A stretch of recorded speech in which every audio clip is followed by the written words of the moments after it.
శ్రీవారి ఆలయంపై హెలికాప్టర్ కలకలం సృష్టించింది. శ్రీవారి ఆలయం గోపురంపై నుంచి హెలికాప్టర్లు చక్కర్లు కొట్టింది. శ్రీవారి ఆలయ గోపురంపై నుంచి ఎలాంటి విమానాలు, హెలికాప్టర్లు వెళ్లకూడదనే నిబంధన ఉంది. అయినా హెలికాప్టర్ వెళ్లడంపై భక్తులు ఆగ్రహం వ్యక్తం చేశారు. కఠిన నిబంధనలు సైతం పట్టించుకోకపోవడంపై ఆందోళన వ్యక్తం చేశారు. పదే పదే శ్రీవారం ఆలయంపై హెలికాప్టర్లు వెళ్లడాన్ని తప్పుపట్టారు. ఇలాంటి ఘటనలు భక్తుల మనోభావాలను దెబ్బతీస్తున్నాయంటూ ఆవేదన వ్యక్తం చేశారు. దీంతో నెటిజన్లు సైతం టీటీడీ అధికారులపై విమర్శలు చేస్తున్నారు. నిబంధనలు ఉల్లంఘించిన వారిని గుర్తించి టీటీడీ కఠినంగా వివరించాలని డిమాండ్ చేస్తున్నారు. ఇదే అంశానికి సంబంధించి మరిన్ని అప్డేట్స్ ఫోన్ ద్వారా వినోద్ అందిస్తారు. వినోద్, చెప్పండి, టీటీడీ అధికారులపై విమర్శలు వెల్లువెత్తుతున్నాయి. అసలు హెలికాప్టర్ తిరుమలలో అపచారం అని అనుకోవచ్చు, దీన్ని మనం ఎలా చూసుకోవచ్చు?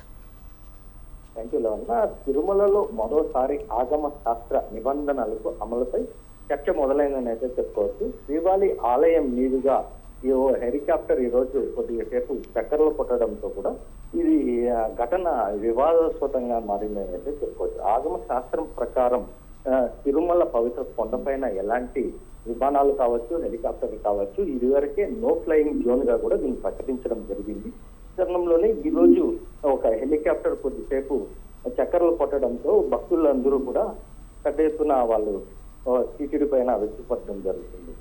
ఏదైనా ఇది తిరుమలలో శ్రీవారు కొలువై ఉన్నాయి. తిరుమలలో ఎలాంటి విమానాలకు నో ఫ్లయింగ్ జోన్ పెట్టినప్పటికీ ఇలాంటివి తరచూ జరుగుతుండడంతో కూడా భక్తుల మనోభావాలు దెబ్బతిన్నాయని అయితే చెప్పుకోవచ్చు. మరోపక్క ఇలాంటి వాటిపైన ఎయిర్పోర్ట్ అథారిటీ వాళ్ళని అడిగినప్పుడు ఒక్కొక్కసారి సాంకేతిక లోపం వల్ల ఇలా వస్తున్నాయి, ఇంకోసారి వెదర్ ప్రాబ్లం వల్ల ఇలా వస్తున్నాయని చెప్పేసి కూడా వాళ్ళు మాట దాటవేసే ప్రయత్నం అయితే చేస్తున్నారు.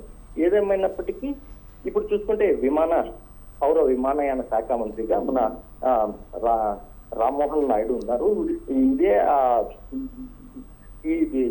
ఇలాంటి సమస్యని మరోసారి పునరావృతం కాకుండా కూడా అధికారులు వారి దృష్టికి తీసుకెళ్లి మరోసారి ఇలాంటి తప్పిదం జరగకుండా కూడా కఠినంగా నిర్ణయం తీసుకోవాలని చెప్పేసి కూడా భక్తులు కోరుతున్నటువంటి.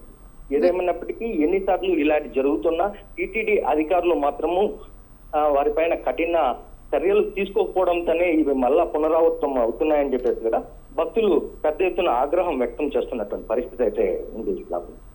వినోద్, అంటే ఆలయ గోపురంపై కూడా హెలికాప్టర్లు వెళ్లకూడదనే నిబంధన అయితే ఉంది. మరి దీన్ని ఆ ఆలయంపై నుంచి హెలికాప్టర్ వెళ్లడంపై భక్తులు ఆగ్రహం వ్యక్తం చేస్తున్నారు. దీన్ని మనం ఎలా చూసుకోవచ్చు? అసలు భక్తుల నుంచి ఎలాంటి స్పందన వస్తుంది?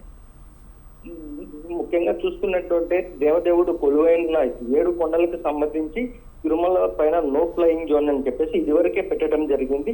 తరచూ ఇలాంటివి జరుగుతుండడం పైన భక్తులైతే తీవ్రంగానే ఆగ్రహం వ్యక్తం చేస్తున్నారు. టీటీడీ అధికారులు ఏం చేస్తున్నారు? ఇప్పటికైనా కఠినమైన చర్యలు తీసుకునేసి నెక్స్ట్ టైం ఇలాంటి పునరావృతం కాకుండా చూడాలని చెప్పేసి కూడా భక్తులు పెద్ద ఎత్తున ఆగ్రహం వ్యక్తం చేస్తున్నారు పరిస్థితి అయితే ఉంది. Right, thank you Vinod.